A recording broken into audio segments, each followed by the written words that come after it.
Greetings, market rebels. Welcome to this week's macro measure and sector situation combined.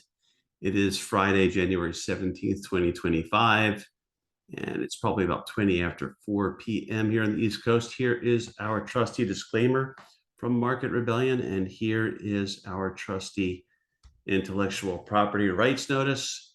And here is last week's macro measure and sector situation, quick and dirty summary. So I'm going to probably intersperse or interweave things. The summary from last week was that things were looking very bleak and that you had to come into the week prepared for that. I think we made the case that it was kind of, didn't use that expression, but kind of like a now or never. So it was on the cusp, bigger problems if we did not. In other words, the bulls really had to step in and support on the double bottoms we discussed. Otherwise, they were risking another leg lower. And you just never know how that could play out. I think we noted that they had the calendar to work with, so you had to beware of a false breakdown. Remember when they've got the inflation data, which is dubious data in my book, and they've got the earnings, which are usually 75 to 80% of the time are beats to work with. That's something that they can use to cover that they jam things up, and that was the plan. So that's what happened. You never know what other news could come about that could really send things down or things could get rocked, but it didn't work out that way, right? They reversed everything. It was a very forceful week this week. And so that's where we ended up overall. As I said, a lot of that's going to be coming back up in here, I think, as we discuss this, but this is this week's summary. And it just, again, this is all kind of quick and dirty. Been a very long week, another battle for various reasons, one of which was the struggle with my Microsoft Windows 11 workstation Pro workstation, whatever I've got. It was not recognizing me because I installed a new motherboard and other things. And so I had all kinds of Microsoft like tier 3 elevation for support because they just couldn't crack what the problem was. So it was what it was, but it's over now. Hopefully now I've got everything going, and I'll be able to fine tune everything and get some. I've got 64 gigs of RAM on the way, should come in today. And hopefully I will finally be putting these PC problems to bed for a while. But we're going to cover all of this. What I think I'm going to do is just briefly pull this off the screen. So let's see if I can just come up here. We don't need that. We don't need that. And let me do a stop share briefly and move this stuff out of the way, and then should be able to put this over here and start sharing again. Where am I? Share. And then let's see if it pulls up the right screen here. Share. And no, it's not giving me. So it switched my screen. So sorry about that. Well, my wife snuck her way in. It's her birthday this weekend, so maybe that was meant to be. Oh, where am I then? Should be, they've got this, they've just changed all my screen numbers on me in Zoom versus what they're labeled in Windows. So that's what threw me off there. Okay, so I think we're finally there. So yeah, believe it or not, I'm starting out with my email. So all I wanted to know was that we put out the Rebel Pit newsletters, which are the momentum-based newsletters, on Monday, and we got this one out. I'm not sure what time it was exactly, but whenever, it was probably later in the day. But we noted at the time, right, that we were having an early morning head fake, economic data to the right, and EPS season unofficially starting, and then kind of added this little bit here. The market looks pretty bad, and while it's at risk, it's yet to break down or break long-term trends. Some things we talked about in last week's video. The one thing I did neglect to mention that's part of our notes this week is with fear having surged, we can't rule out a possible squeeze attempt by the gang. And that's in our notes this week in terms of it's dangerous to do the quick and dirty because there's little tidbits that I think get left out just because I'm trying to cover everything as quickly as I can for various reasons. And one of which is that folks really seem to prefer that to be the case. So I want to make sure we're still, yeah, it's got me on the right screen. So I didn't had that in mind and didn't mention that fear greed last week, but did get it in on Monday. And just wanted to note that because yeah, that's the thing. When it gets that rough and the gang's got to preserve the trend and so on and so forth, and they've got that double bottom to work with, they did a nice job. We may as well go to the charts. They did a really nice job of the typical feigning a breakdown. And then from there, they reversed things hard. And there were, as we noted in the notes this week, there were quite a bit of hedge funds and pros and a lot of apparent fear out there with some of the positioning, shorts, light on longs, other factors. And to illustrate what happened, right, it was pretty much one of those weeks where if you trade the way that Ryan and I became accustomed to trading, which is you've got to find a level to trade against. Ryan talks about it all the time. Then, you had the week's low, even though you didn't know it, to trade against. So you had that sort of fake breakdown where they started taking out lows, breaking below the 100, which is the white dashed line here in the SPY, the proxy for the market that we're using. And then they reversed it. And really the rest of the week was mostly just straight up, right? They moved it up overall and ended, just off the highs. They're back above the 50 now. And they're back above, they even have a new high close that goes back some ways. They're really close to clearing not only the channel we were talking about, but they were really close to clearing the highs here, right? This is very close. So this should probably turn into, and under normal circumstances, this should turn into a nice corrective phase that resolved itself, and they're coming into EPS in a bigger way than just financials very soon. That should be a runway for them. The one little obvious slip up that could interfere would be sort of a sell on news inauguration swoon, which I believe I've got noted in this week's notes, I think. So that would be it. I'll just bring those back for anybody who wants to take another snapshot of those or whatever. But yeah, I'm kind of skipping around like I usually do. But the inauguration sell on news swoon. So everyone that's been supposedly buying stocks because they were looking forward to another Trump term, that's been the story since the bottom, I think, in 2020, the bottom in 2023, the fall of 23. We talked about so many times. So now they're going to finally get the actual scenario that they wanted officially. And it could be that. I just want to mention that I'm not predicting that, of course. And another thing I'm going to skip around on is the cocktail hour bullishness. I'll come back to that. But I didn't get a chance to really chime in towards the tail end of cocktail today. And I did have a few things to say, but I didn't want to get in the way of anyone else's comments or trip Mark's flow up that he had planned, or maybe he worked out or whatever the case was. But someone had mentioned that we all sound bullish. And so I just wanted to reiterate that I try to be objective about the charts and try to describe what I see in terms of risks. And so I really don't like to be categorized as a bull or a bear because as many of you have heard me say many times, I think it's counterproductive, to your trading to place yourself in a camp and rather than just observing the price action and adjusting to it as best you can. So Bill called that kind of like reactive trading today in the Bill Johnson, a good long-term friend and former partner, great colleague, great guy. And so he's got a good point. So in a way, you are a reactive trader where you are reacting to the price action developments and market developments and trying to, essentially go with the flow, right? Easier said than done. But you also can do that while you're doing proactive stuff. So in other words, you can identify, this is what we do. You identify things that you think are predisposed to want to do something more forcefully, where you can get good values in the options.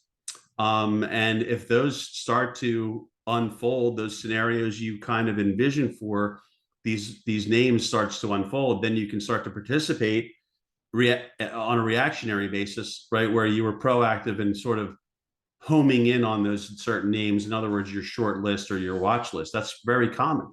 That's what a lot of people like to do, and I think it's a good way to go. But I just wanted to make it clear that I get that someone would have a takeaway that the cocktail hour was bullish, but when market conditions change, that's what I think makes you successful, is that you change with them, right? So we talked about this possible double bottom they try to hold. They didn't. They even did better than that by faking this breakdown. Probably got some fresh, even fresh shorts, and chased some more folks out. They reversed things very strongly and closed near the highs. So it was a very forceful week. Market breadth definitely was on the ropes, and it improved significantly. The sectors were on the ropes. A lot of those improved somewhat, or at least, or significantly. So I think it was definitely a win. I don't know how you could call it anything but a win for bulls when they needed it. They really needed to do something similar to what they did. And it's a good thing, I think, that we mentioned the calendar and the EPS of the financials and the kind of things that they can really, it's sort of like that calendar provides the skeleton in which they can drape their cover stories over, right? Because no one sort of in Peoria, not to take a shot at anyone, but you get the idea that if you got on TV and said, well, this was really a situation where a lot of hedge funds and a lot of professional money was overly short and fearful. And so the deeper pockets players at the firms decided it was time to move against them and flush them out. And they used these earnings and this inflation data to justify doing so. That doesn't really play well in Peoria, as they say. And so you've got to come up with another reason, which is what they typically say. Well, it was great inflation data. I mean, I think the inflation data is a $3 bill. That's how believable it is. But whatever, that's always been the case, where the actual real numbers are not really a concern. The headline cover story numbers are what people react to. So you can't fight City Hall on that, and I don't. I'm just saying, I just can't help but state what I believe to be the truth, which is that a lot of these numbers are bogus, and I also have a hard time believing that a lot of these firms haven't calculated exactly the same way that these institutions or government departments do, or statisticians do, to kind of know these numbers ahead of time. I find that very hard to believe. And there's other ways they might get their hands on them too. But yeah, so the whole, like, we're shocked by this or surprised, you really have a hard time believing that after all the years I've spent watching these guys operate.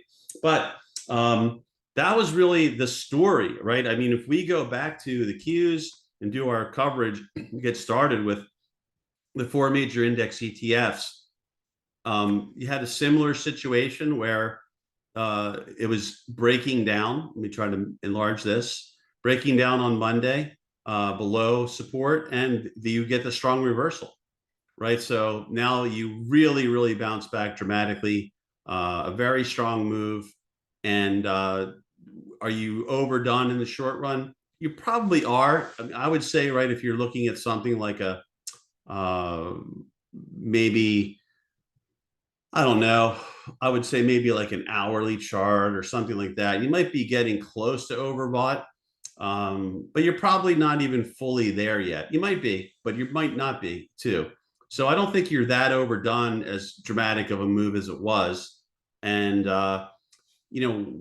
it's kind of like one of those things where right away you can sort of see something that's analogous, which is this downward trending channel, right? And then they quickly reverse it.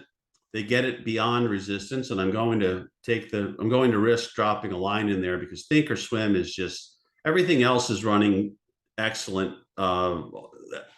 on my my new build, except for Thinkorswim, which was the major culprit and the whole reason I think causing the problems that I had in the first place with my other build. It's probably my fault for overtaxing Thinkorswim, so I don't want to take a shot at them. But there's your resistance. You blast through there, and then you go. Notice though, after they did blast through, they pulled back to the SMAs, supported, took a little bit of the short-term overboughtness out of it, churned a little bit, and then kept it going. Could see something like that develop here after the Trump thing or as the Trump inauguration takes place. But Mark asked me some tough questions about rumors that are out there on Cocktail Hour, and I had to respond to them. It was a little uncomfortable. I don't blame him. He didn't do anything wrong, but I have seen those things, but about this, that, or disruption. And I wouldn't doubt that there could be things like that in the world we all live in today, but I don't have I don't have ways to verify anything like that. So it's sort of like, yeah, I can concede that, but that's out there, but I don't know, how reliable is that? I just don't know. So it wasn't like he did anything wrong, but I didn't really have a great way to respond with any confidence on that. But in terms of another line that I think they need to get through, that would be this line here, which it sort of stopped at, right? So we want to get through there as well. So this is also obviously looking better. It had a similar performance, not overdone.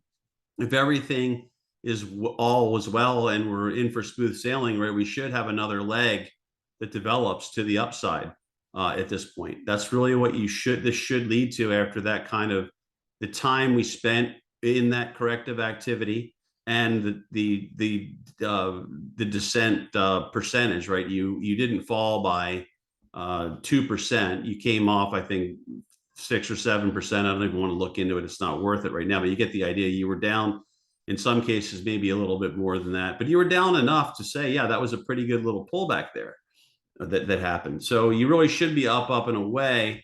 And so that story this week, just like last week, would be if they didn't step in now, there'd be big trouble. Now I'd say that the story should be maybe there's a little bit of digestion or sell on new swoon, but overall, the bulls really should have their control back very shortly with maybe just a little bit more push. And if they don't take that control, that could be the story. Just like if they didn't step in last week, there'd be bigger problems, right? So I think that's where we're left off here, kind of in a big picture way. It's very close. You can all see that. I don't even need to go through it.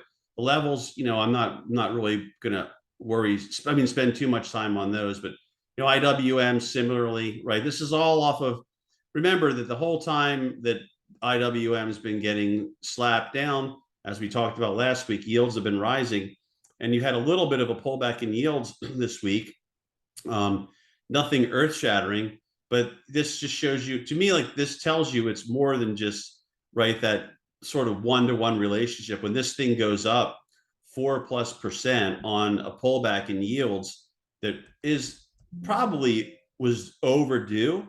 And probably, I mean, the run that the 10-year yield had, to kind of state it that way, is a little strange, but the run that it had was very strong, so this is a pullback, on there. It doesn't look that impressive when you look at it in just a 3-month chart, but the run's been really good over the past several months.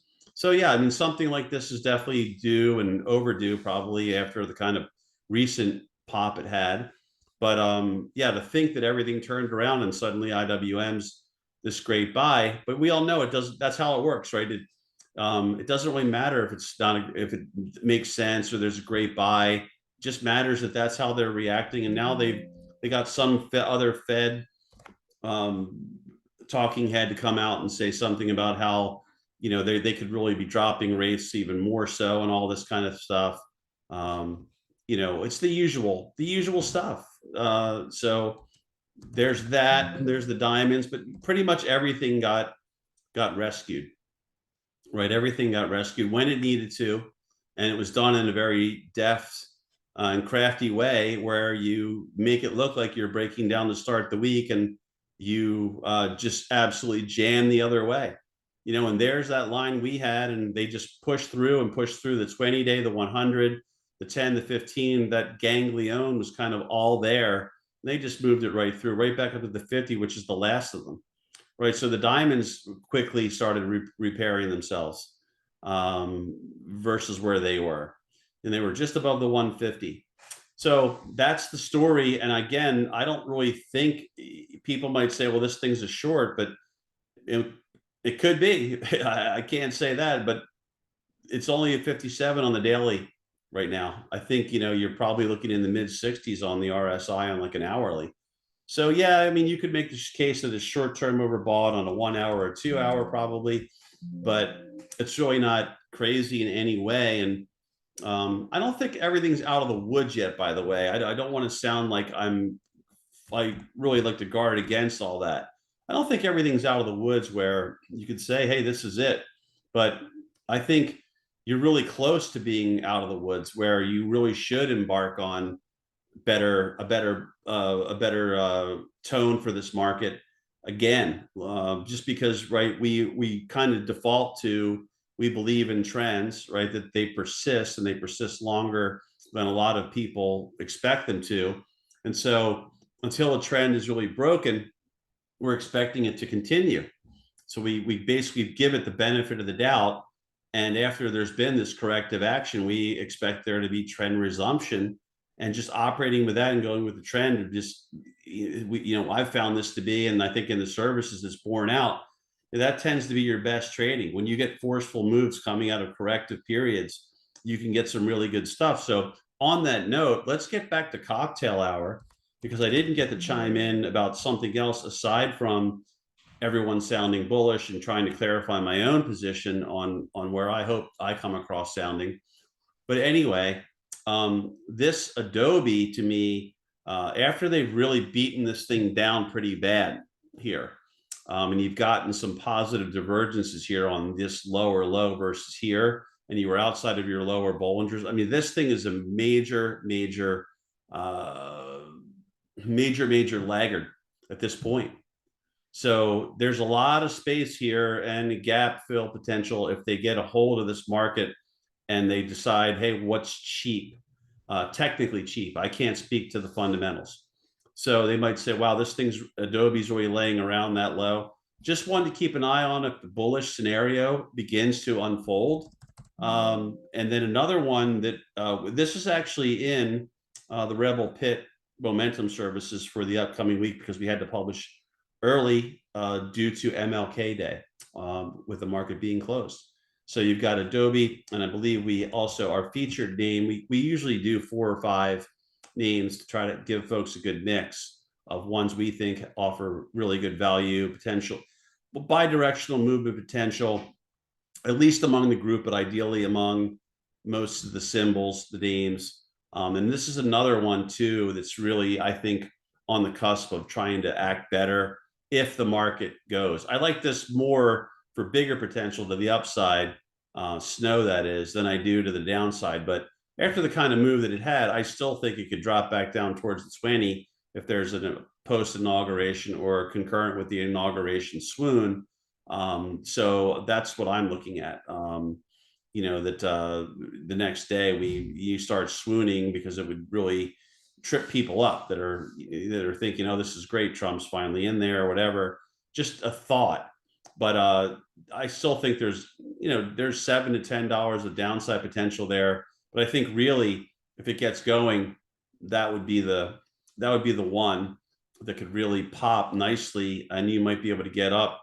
Maybe in another really strong week by the market, I would think if this does get ignite, it could deliver, $15, almost a 10% move in maybe a week plus. So another one I think to keep your eye on, I would just mention, because if Mark had come back and said, hey guys, anything on your radar, we did talk a little bit about snow, but I didn't get a chance to chime in. So I just wanted to mention those two for folks, because I do think they both have some interesting technical characteristics. And as laggards, if they're really starting to think that this market's about to go again, they might like, again, picking things up on the cheap. Let's see here. Now let me give you a little bit more of a view here. I know this chart's a little busy, and I apologize. What I tried to do, believe it or not, is Oops. I tried to pare things down. I know that sounds silly when you're looking at a busy chart like this, but I really did try to pare things down so that it would show better and that things would run better. So I shut down many of my layouts that I usually launch with this layout group. But I don't know if it's working, but this kind of has a cup and handley thing going on. I hope everyone can see that. And that's very interesting as well. I think I've mentioned this many times where cup and handle pattern to me is a really good pattern. I'm not exclusively pattern oriented. I don't like to rely on any one particular thing, but I do think patterns matter. And things like double bottoms, really, and double tops, and a lot of the really common stuff actually I think has value to it. And I think this is something that's fairly common that does. So I think you got to keep an eye on it. There's false breakouts and breakdowns and patterns too, just like anything else. But just wanted to mention those two names for folks that consistently endure this weekend video. Anyway, let's go through my list. We talked about the feigned breaks down, the reversal, the squeezing, and how they floored it into the close on Friday, pretty much how they use the calendar with the bank EPS, the upcoming inauguration, and of course the economic data. We talk about where the hedgies and the other pros were poorly positioned, and then that makes sense. So because it makes sense that we made a mention of that somewhere along the line. I think it might have been in last week, but Ryan and I came across some information on that. We tried to share it. Might have been in last week's video. Can't remember. Did talk about the fear gauge. I omitted. Planned to cover last week, but omitted. Sectors and breadth improved. So let's take a look at that. We did get a forceful week. So let me see if I can bring up our sectors for us. Hopefully they're right here and shown well enough. But energy continued to its stellar performance. As I said, we've been fortunate in there with UOA. We had XOP, as a matter of fact, and XLE, but boy, I didn't even realize it because I get so busy with processing all the UOA names that come in and other things, of course, too. But boy, that XOP move was really forceful too, just like XLE there. They arrested and reversed the key sectors XLK and XLC, which were concerning last week, right? That if you start getting breakdowns, right, it's a problem. Well, they got their hands on their high prized favorites. They moved it back up. The earnings took up XLF. Real estate even mustered a nice little pop. Defensive sector XLV, nothing special. Probably what you want to see actually. They did staples, which were super weak, finally did something. Not a stellar week, but it looks like an arrest of that. They came back in for discretionary here. Transports, which was good to see.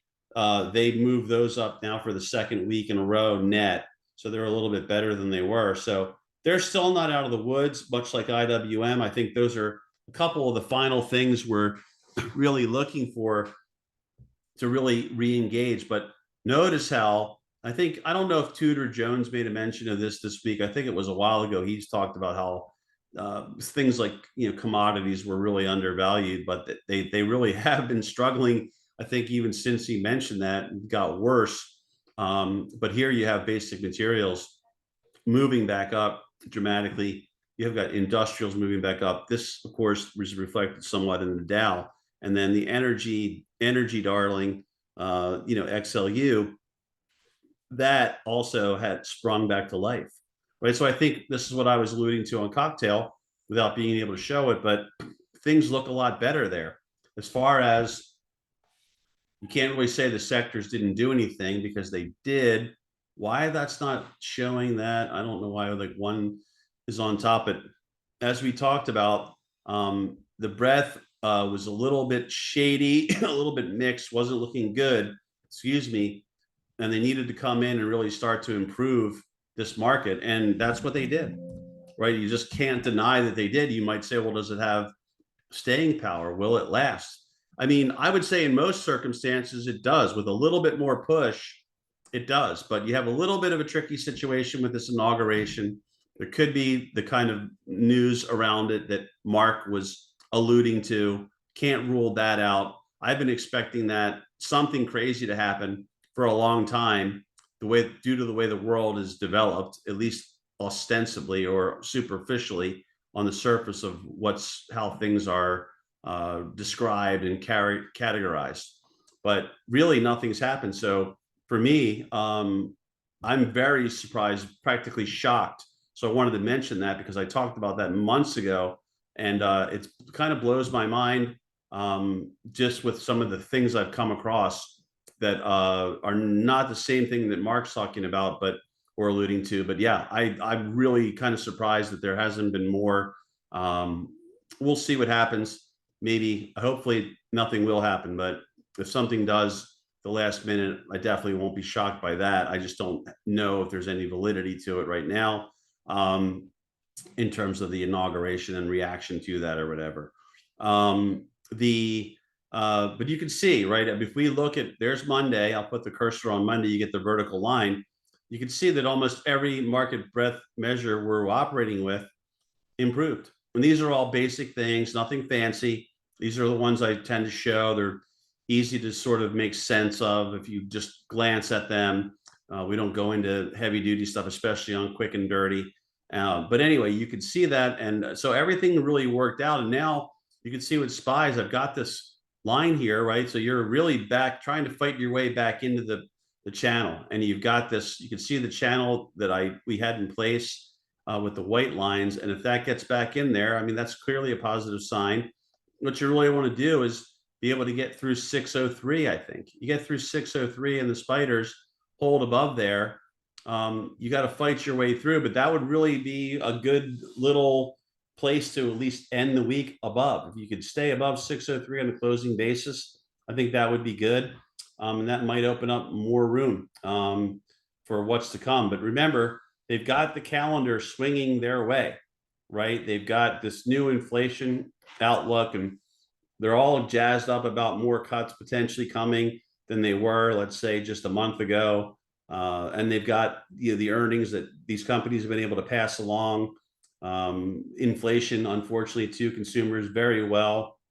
And there hasn't been a lot of great job growth. So despite what was manufactured, so essentially, right, they're keeping things running, I guess, somewhat of a lean ship and being able to jack up prices to an extent, thanks to inflation cover stories, and truth, obviously.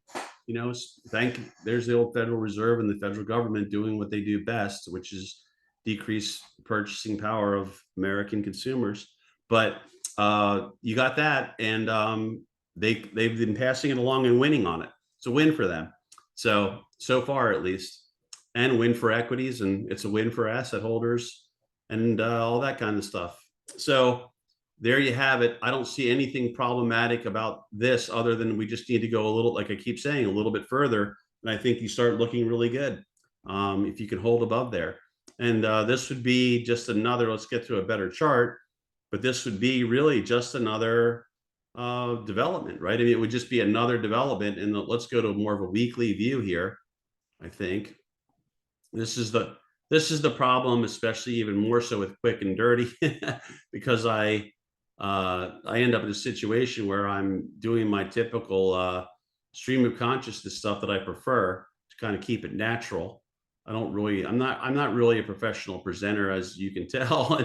And I'd rather just be myself and try to convey what I think the way that I really believe it to folks. But look, here's your long weekly uptrend. It went on for years, right? Then you have the corrective activity. You come out of that, you improve. But even in the bull market that you could say really started in 2022, this latest bullish leg, there are periodic pullbacks and corrective phases.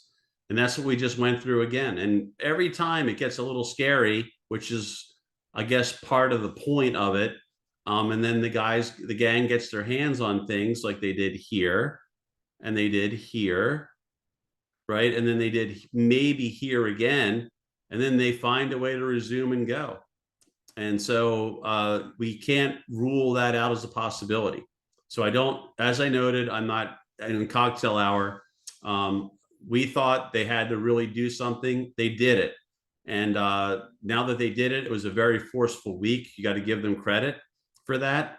It may have been built on bogiosity, if that's even a word. It might have been completely bogus, and all the stuff that was reported, or most of the stuff that was reported, was your cover stories. Doesn't really matter though, because it really did happen.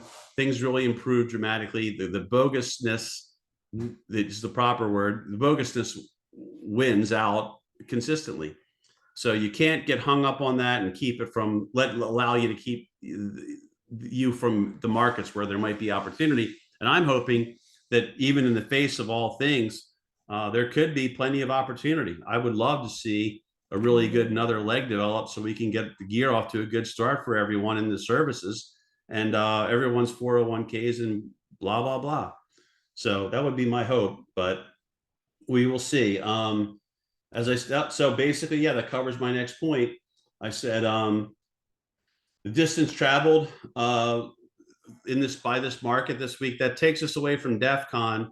Not that you can't fail from here, but you would really need to start breaking down 4%, right, to really get back to where you were, to then say this market's really under pressure again, like where you might have another real breakdown and break of trend. So you've got some a buffer zone, and that takes us to I talked about the inaugural sell on new swoon just as a mention.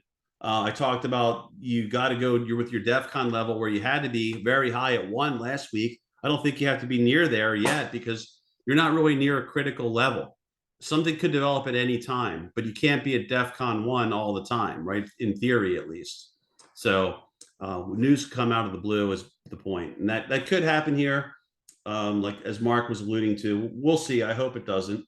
Let's see. So yes, where I was really getting to is it should be the start of an attempt to launch another leg up in this market. So it might not be straight up and right away, but they might play some games and back off and hold around here and then try to go again if that's the path. But it really should lead to something like that in most cases. They've got the EPS runway in place to aid the cause. Now let's talk about SMH and the megas. And that's just, it's a good thing that I at least put a few notes out there. But this has been my big watch for the longest time. And I mean, years and years and decades, I guess, really, but especially right with what's happened over the past few years with NVIDIA and this whole, all the things that have developed, right, between the AI and the crypto mining and all the developments that are going on out there with cars and etc. But there's the symmetrical triangle. And remember, our I should say not our theory is that right incoming uptrend, and then once you work your way through the corrective action, you should resolve in the direction of the incoming trend. That's my default position in both cases. And so just basic stuff. And this has been incredible in terms of the number of like false breakouts where you think it's going to catch up with the market, which it's lagging behind quite dramatically. And it hasn't delivered yet, but there's a lot of energy potentially stored up in here. And if they do get this baby roaring, this could turn into right something really big. I mention this all the time, but what they did this week, and we talked about it, thankfully we've been covering it this way with the warnings, right? When they faked this breakout, we thought we saw possible breakout coming, but we noted how many times there'd been a fake out in both directions. And we noted it here, and I know I noted it here as well last week, that you got to be careful for the false breakdown, which would come on the heels or just barely follow the false breakout, right? So they actually did that, right? So you might have that all over again if they try to push this thing up early in the week, this holiday shortened week with MLK Day. You got to be on guard for that. But if this finally does go, this is lagging behind, and it should have a lot of stored up energy, and this could be the start of a monster move. It really could. So don't want to rule that out. I think that's really close to repairing itself and going clearly. So with that apex of that triangle, I mean, you're almost really right there. So this should happen pretty soon. I've been saying that for a while though, so they keep making me look like I'm a little anxious to get it going. Well, let's take a look at the megas as a group. Excuse me. And we pretty much said the same thing, I think, last week with them, that they were, right there at DEFCON 1 with the market. They really needed to get things rolling along and to improve their lot. And they did. They're basically going to reflect what we've seen so far. And so let's do Tesla. And so here we go. And you can see that when I get this to enlarge, let's get to a lower time frame in terms of look back. Let's just go with 1 year. Hopefully that'll do it. And then I can expand this a little bit. But there's, really a textbook corrective, corrective consolidation that we've had there. And you can see that you've got this declining channel you've been operating in. And it's really tried to break out of it today, couldn't do it. Right on the cusp of doing it, nearly back above all SMAs. I know we're charting this artificial kind of like mini basket of megas, but in the technicals, I think still apply. So overall, as a package, those things look really to be on the cusp.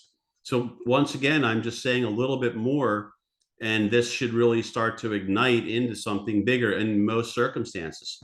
That's probably your news neutral assumption coming into the week, is that this thing does look primed to go, just needs to go a little bit further. And then if you see it ignite and you see good breadth, you see advancers and a lot of strong up volume and things like that really starting to dominate, and you see the sectors working well, you'll kind of get a sense that it's risk on again. And then you can hopefully let these things go if we get that scenario. But I mean, I think that stuff's really close. I would just say, despite, how I'm coming off sounding, you've got to, don't let them lull you into a false sense of security, right? It's very hard in trading when you do analysis and things are working. You still got to stick with your discipline and respect risk. And that's why I'm really big on, you get a really strong pop and you get to 80 on your hourly RSI, roll, right? If you've got in at a reasonable level and you've got some good profits, roll, right? Because the chances of going from 80 to 90 on RSI, unless it's news driven, not really that high. You don't typically get those kind of readings, especially in indices or sector ETFs and things like that. So that's when you probably need to be more aggressive roller and all that. But I really hope this does lead to a strong leg up. A lot of the things we talked about last week, as you would expect, faded. We said the VIX looked primed and it had some interesting things happening, but again, it gets defeated, right? Gets defeated. And that's why one of the simple old school things you can do is print out the economic calendar and keep the economic calendar taped right near your monitor, so you know what's coming out, know what earnings are coming out, know what, if you can, just keep PDFs of other things that are handy to review, when companies are presenting at conferences, all that kind of stuff, right? Because you really need to know these if you're in those areas, and who's going to be at certain shows and who's going to be, doing this, that, and the other thing. But this is what these guys, they really, I think, operate around these calendars to, let's say, massage the stocks in certain directions, right? So I came across some Ken Griffin video of him essentially saying how they try to push stock prices to where they believe they should be based on their own analysis, which is, in other words, saying, like, we think it's about worth this. We're going to try to move it to where we think it's worth. It's just, it benefits us, and we're already long it. I mean, but whatever. Don't, maybe that's not what he meant, but that's what it sounded like. But anyway, strong dollar. Not normally, again, this is not normally a great thing for stocks. That really hung in there pretty well. And then you had as we already showed, we had the TNX. We had the yields. They did back off, but they're not plunging just yet.